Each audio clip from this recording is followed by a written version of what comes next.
What's up, everybody? Welcome to another edition of the Wake and Jake College Football Show. This is a Week 7 preview. Probably not going to be as crazy as Week 6 was. I mean, fingers crossed it is because that was a very fun weekend of college football, but I don't expect it to be the same, but who knows? Crazier things have happened. There are quite a few good games, though, this weekend, or potentially good games, so we'll see what happens here. But typical show today, going to preview Week 7, Friday games first, then noon, afternoon, evening, you know how it goes. And then I will give my 5 faves at the end.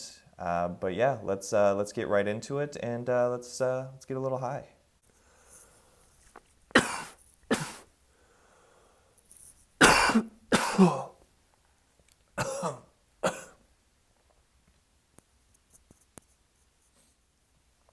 All right, damn. Oof. All right, before we get into Friday's games and Saturday's games, let's just go over some news real quick. Oh my goodness. This is going to come as a shock to probably nobody, but another Georgia player has been arrested, but it wasn't for speeding this time.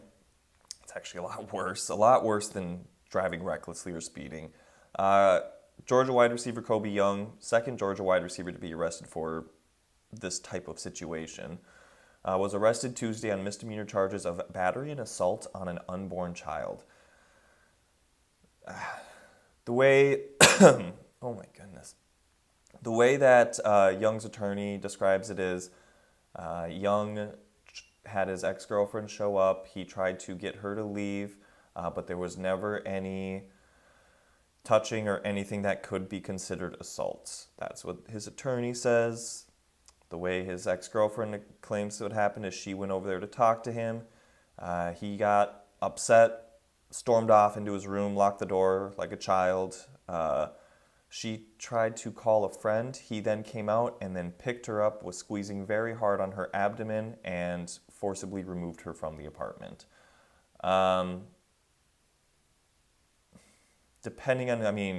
If her story is true, not a great look for him. Now, when you first read that story, you think that he was straight up just beating on her, which he was getting physical with her. At least he was not beating her. I mean, we're looking for a silver lining. That's the silver lining. But you can't be doing that, dude. You do not put your hands on a woman. It's just you can't do that. Not a good look for Georgia. Not a good look for Kobe Young. He has been suspended from the team, so that's good, I guess.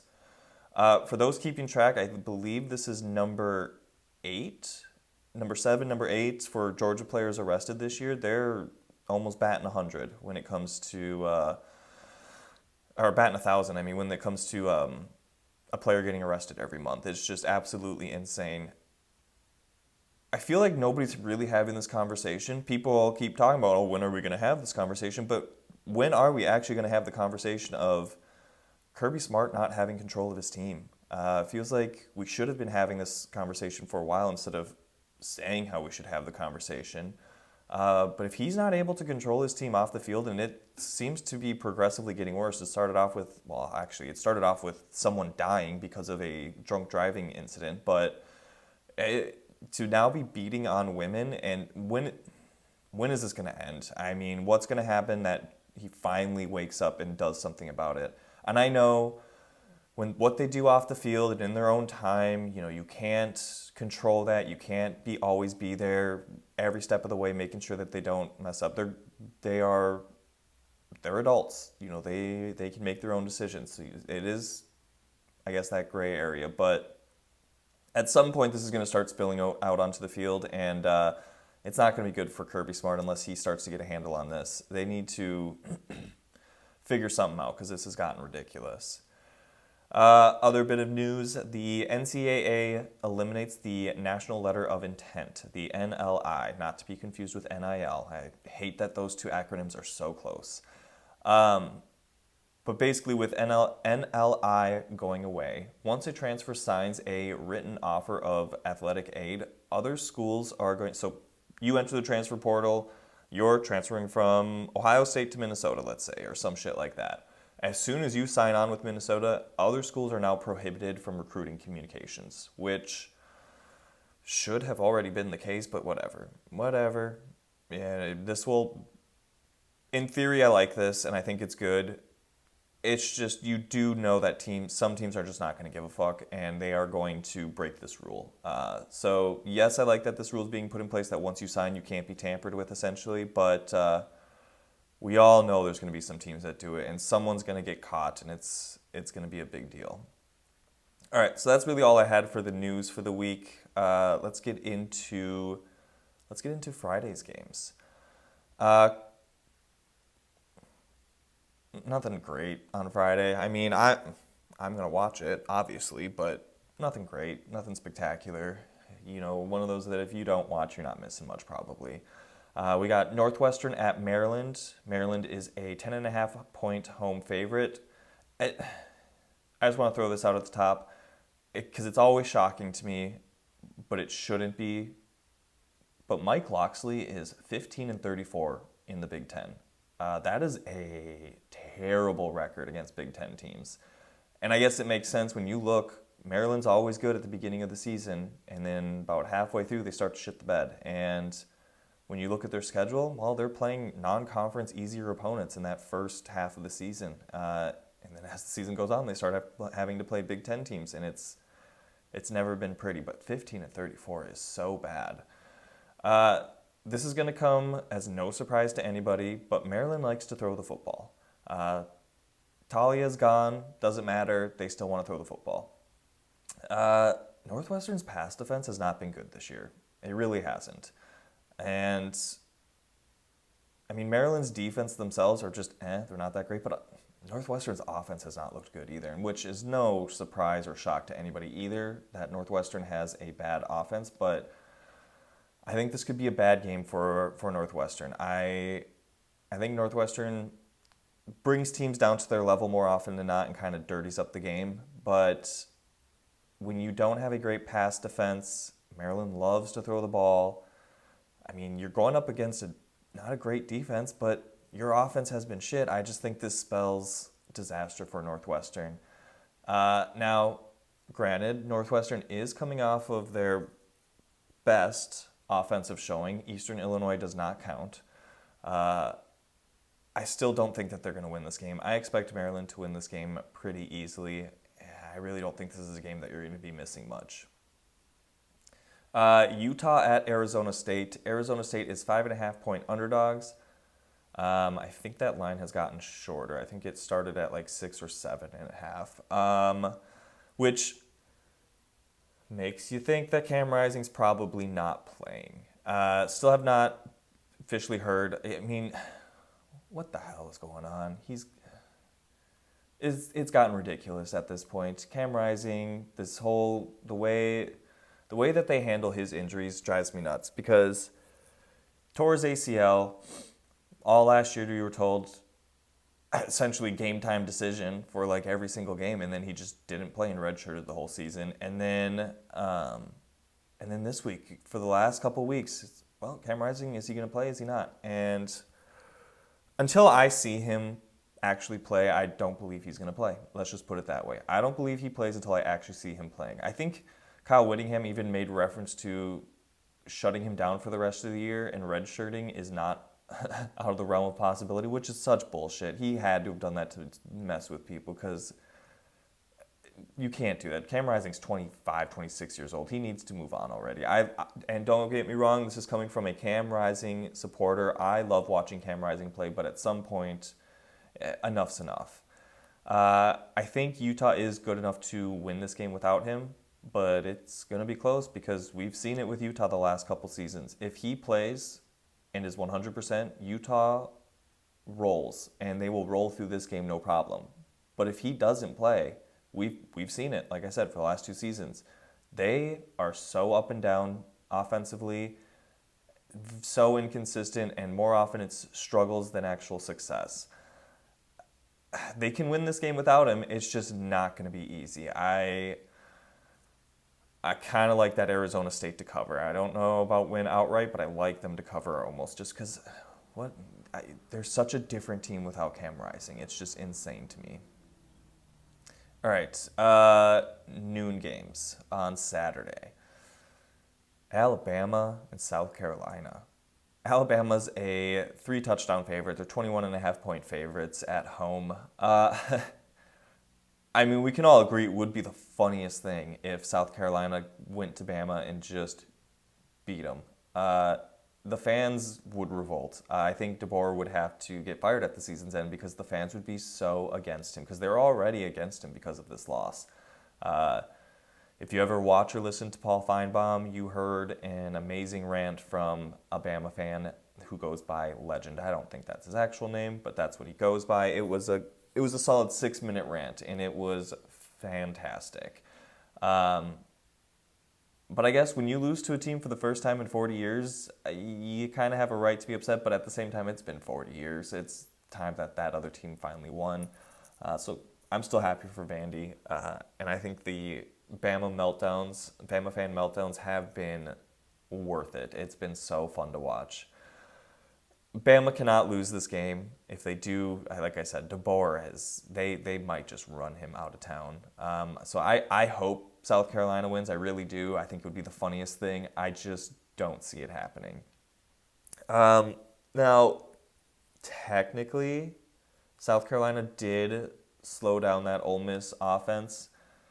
I mean, they still won easily, and Ole Miss definitely took the foot off the gas in the second half. So, again, technically they slowed them down, but they really didn't. And I just don't see them containing Jalen Milroe, and obviously Ryan Williams, we know what he can do.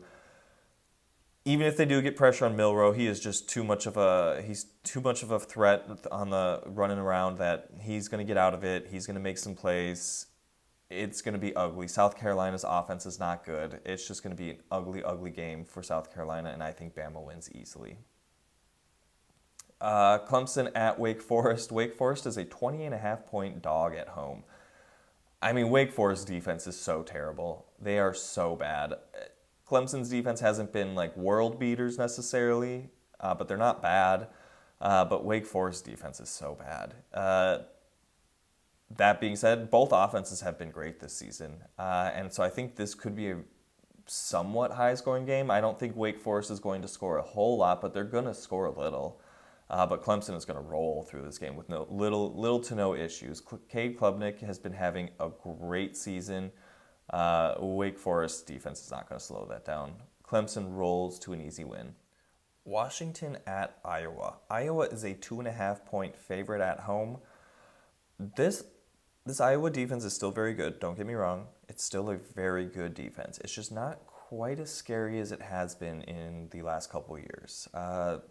Slight step back, still a very good defense though. They are particularly strong against the run, but actually quite susceptible to the passing game. And Washington has one of the top passing is one of the top passing teams in the country. And they also do have a surprisingly tough defense, and we have already seen it. When Iowa goes up against a good defense, they do tend to struggle. So I think I like Washington in this game. If you were looking for a little bit of a sprinkle on a money line, I would sprinkle it on Washington. I do like Washington in this game. Wisconsin at Rutgers. Rutgers is a 2.5 point favorite at home. I mean, everybody knows the strength of this Rutgers team is, or at least the Rutgers offense, is the rushing attack. Monungai is a top back in the country, and Wisconsin's run defense is just eh. I mean, they're not good, they're not bad. They're just kind of in that middle. Both teams do have good pass defenses, and so Rutgers' game plan going into this game is to control the time of possession. That's what they like to do. They like to control the time of possession and keep the ball away from the other team's offense. If Wisconsin is able to force Rutgers to throw the ball more than they want, they have a chance to win this game. And they may be able to do that. I don't think that their offense is going to have enough success against this Rutgers defense. I expect a lot of short, quick drives for Wisconsin, which plays right into what Rutgers wants to do. I think Rutgers wins this game. A little bit of a preview for Five Faves. They were a tough cut. I really like Rutgers in this game. So Rutgers minus 2.5. I would lay some money on that. Let's see here. Georgia Tech at North Carolina. North Carolina's a 4.5 point underdog at home. This could be an ugly game, guys. Georgia Tech has shown to be a tough matchup for anyone on any given week. You could argue that their two losses, could have easily have been wins. North Carolina's dead. They're dead, and I don't think that they have enough fight that they don't have the fight that Tech does. I think this game is going to turn ugly fast, just like UNC's season turned ugly so fast. Max Johnson went down. That was ugly right away. Won the next two games, 3-0.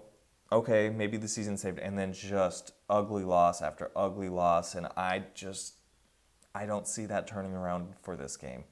This is going to be a bad game for UNC. Getting into the afternoon games.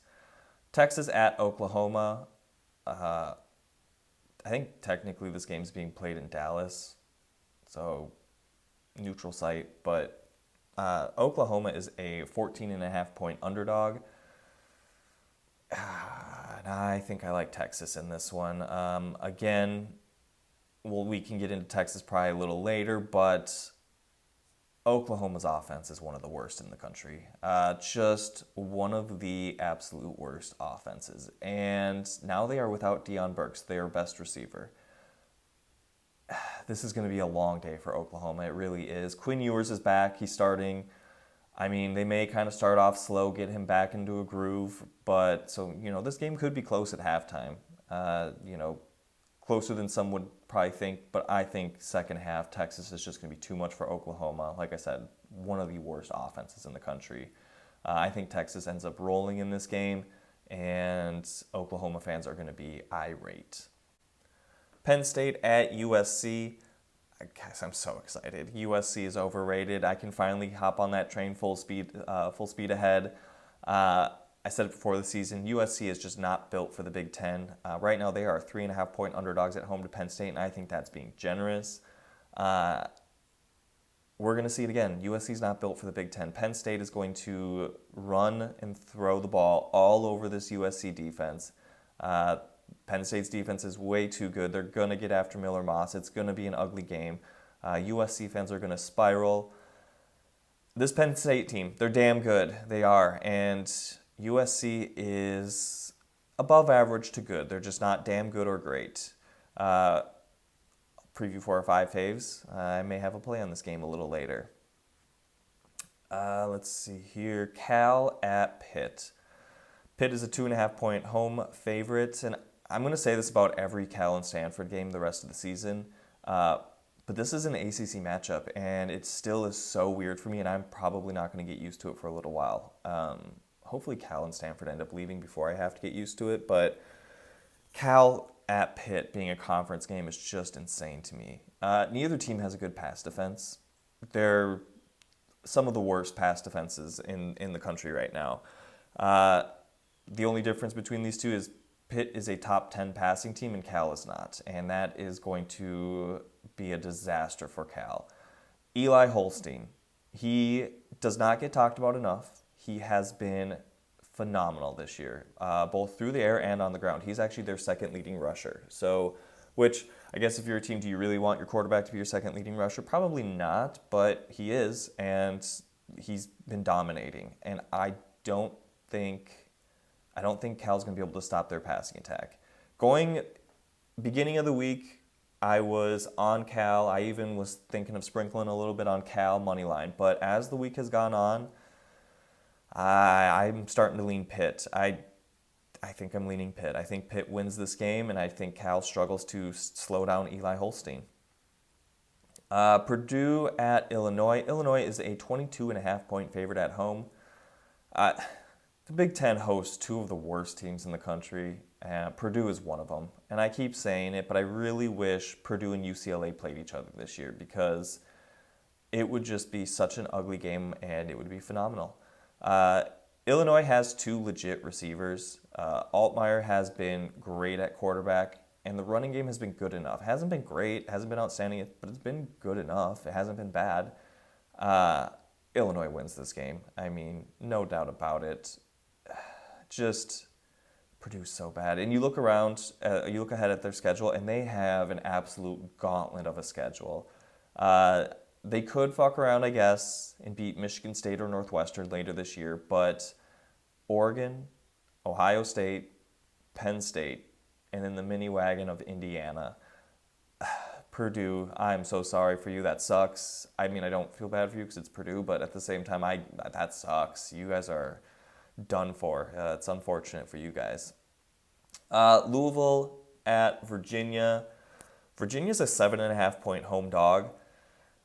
I said it in the last episode, I refuse to put respect on Virginia's name, but I think everybody should take note and be proud of me for knowing that I should be putting respect on their name. I'm just not doing it. But the fact that I'm aware, that's progress. That's good. You should be proud of me. Give me a round of applause for that one. Now, if Virginia beats Louisville, I'm willing to talk. I'll consider actually putting respect on their names, but I can't do it yet. Virginia's offense has not been terrible, and Louisville's defense got absolutely torched by Kevin Jennings last week. Calandria is maybe not the same runner as Jennings is, but he still has a chance to go off on this Louisville defense. Beginning of the week, I was Louisville easy win. The more I look into this game, it hurts me to say this, but I'm starting to lean Virginia, and I can't do that. So I will not be touching this game just based on principle. I have 0 bets on this game. I didn't even look at the bets for this game because I started to lean Virginia. So I will not be touching this game based on principle, but the more I look into it, the more I'm kind of on Virginia's side here. All right, let's take a quick break and then get into the evening games.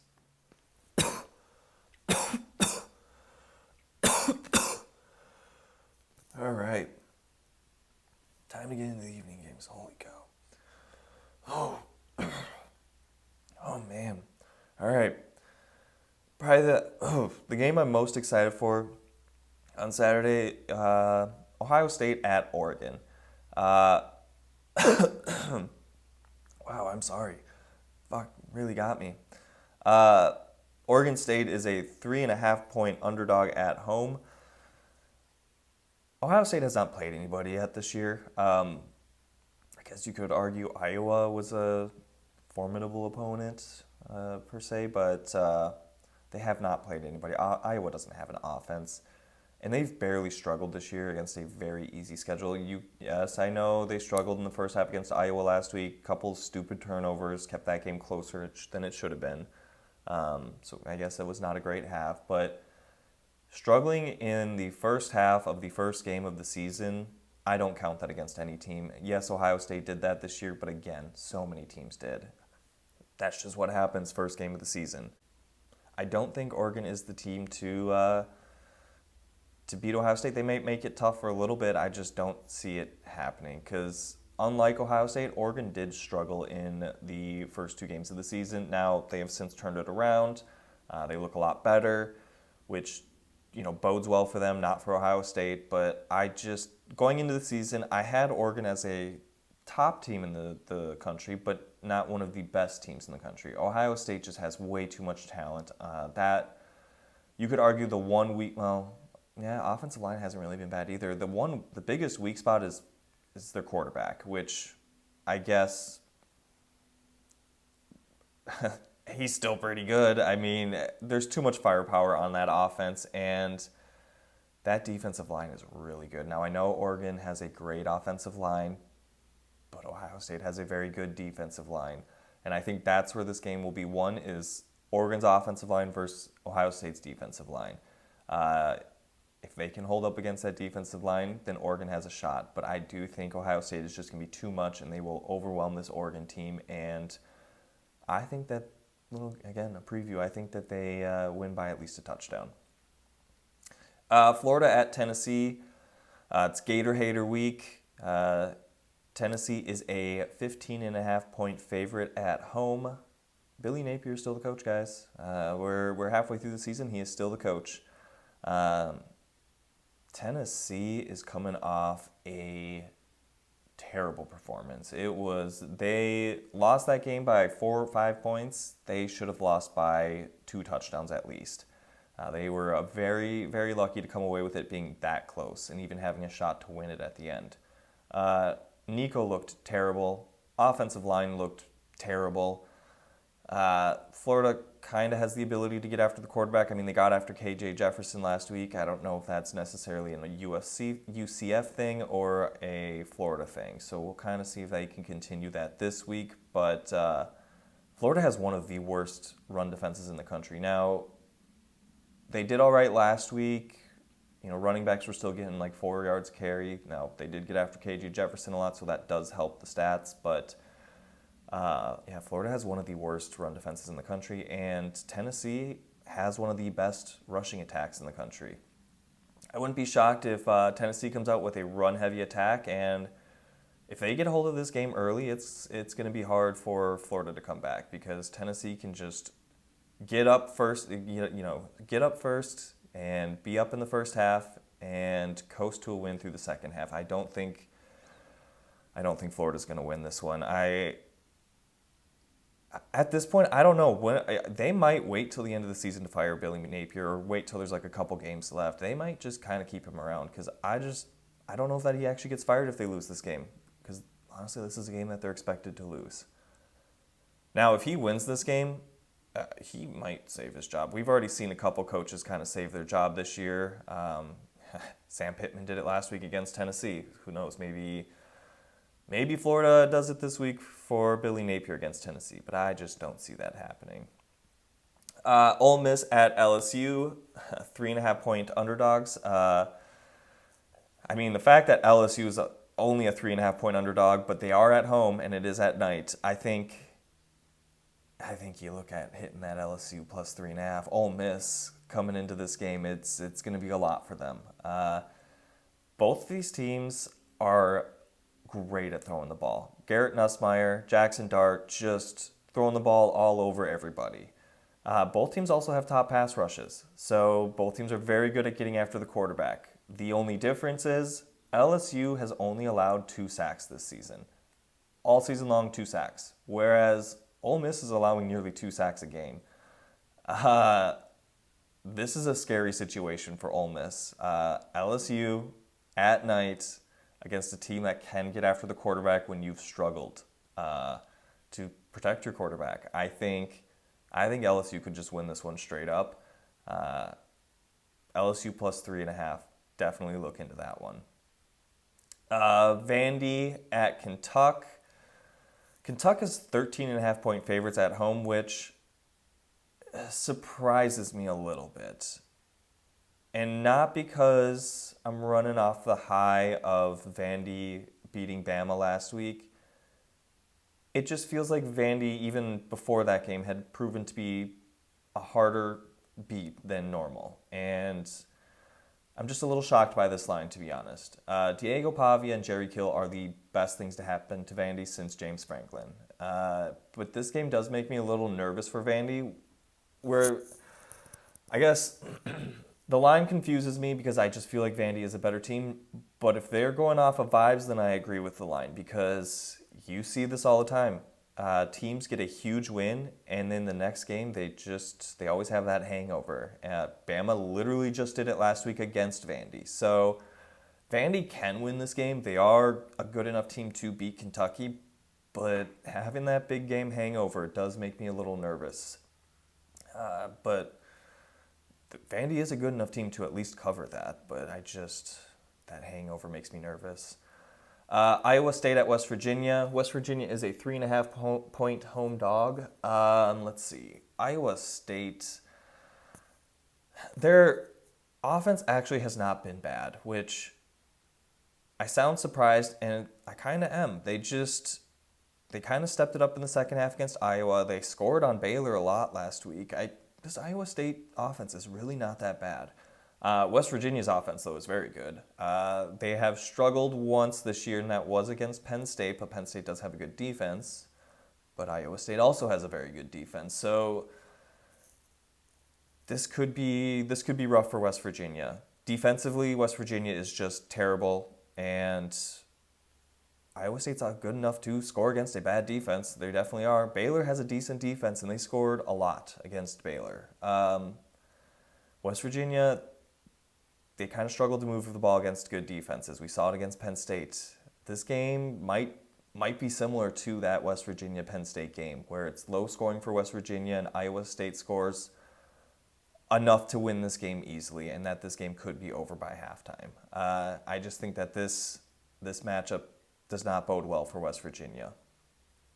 A couple late night games to get into. Minnesota Minute. Minnesota at UCLA.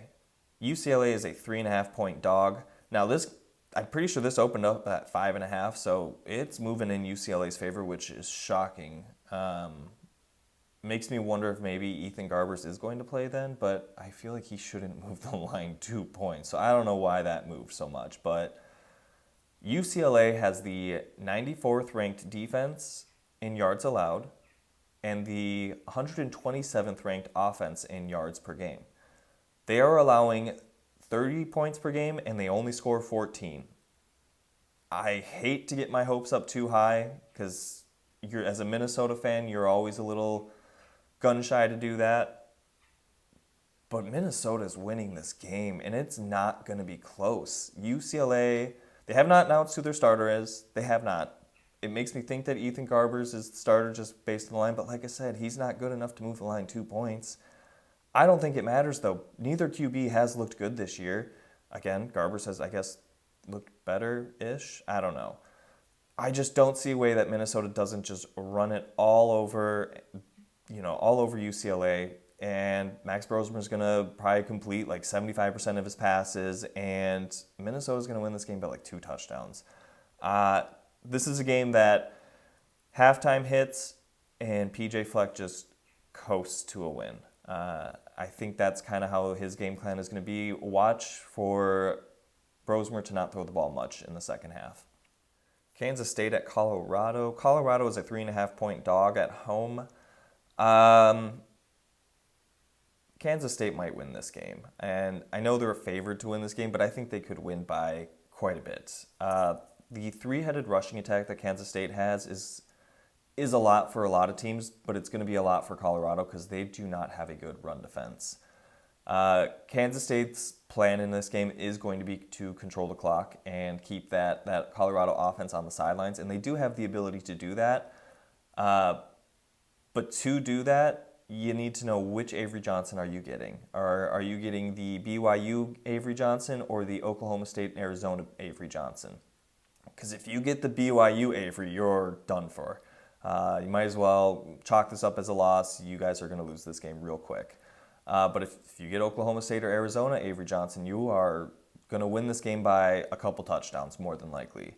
Colorado is a top passing offense, and Kansas State is not good at pass defense. So Colorado is going to score, and they might score quickly. So Kansas State really does want to control the clock and keep them on the sidelines.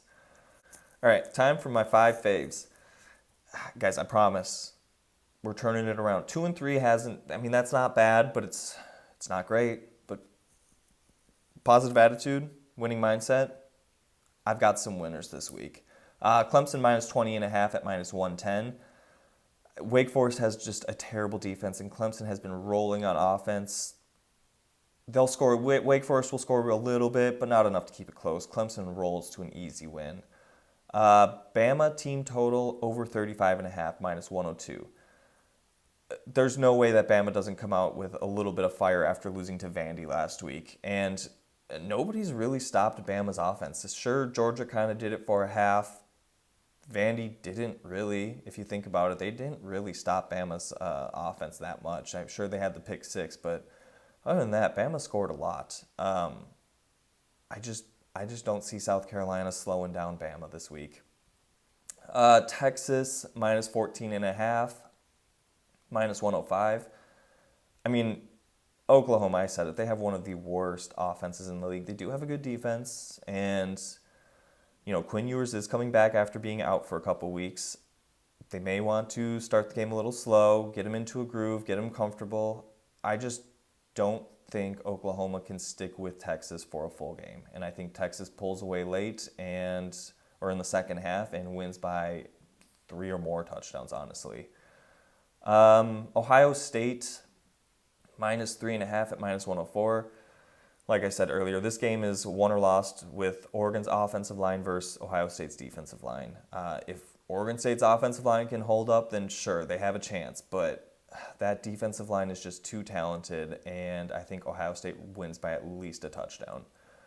Penn State -3.5, -115.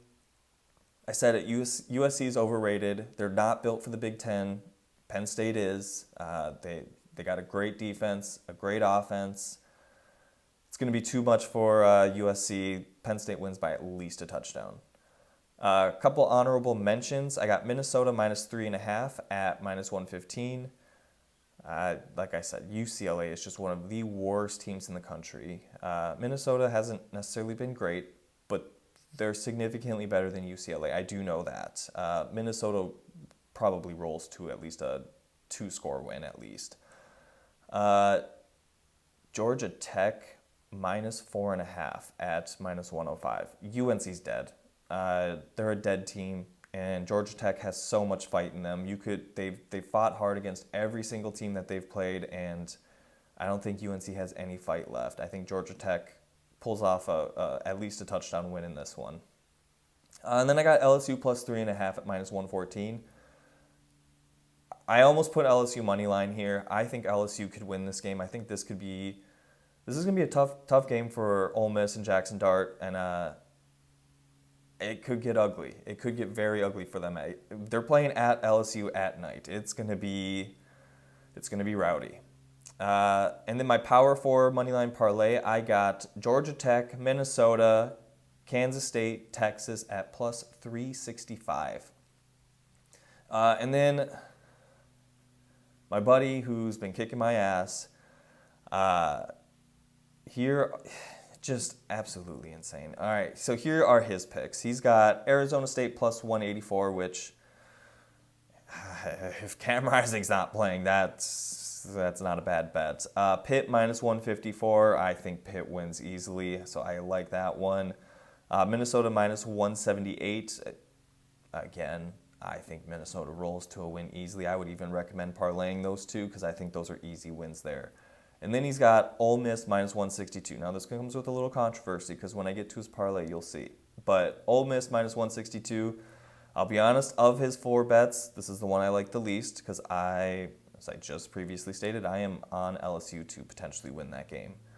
But here's the thing. His parlay, he's got LSU winning in his parlay. So one of those is going to lose. You decide which one you want to go with. But maybe swap out Ole Miss for LSU on the parlay here. But he's got LSU, Oregon, Tennessee, Iowa State +917.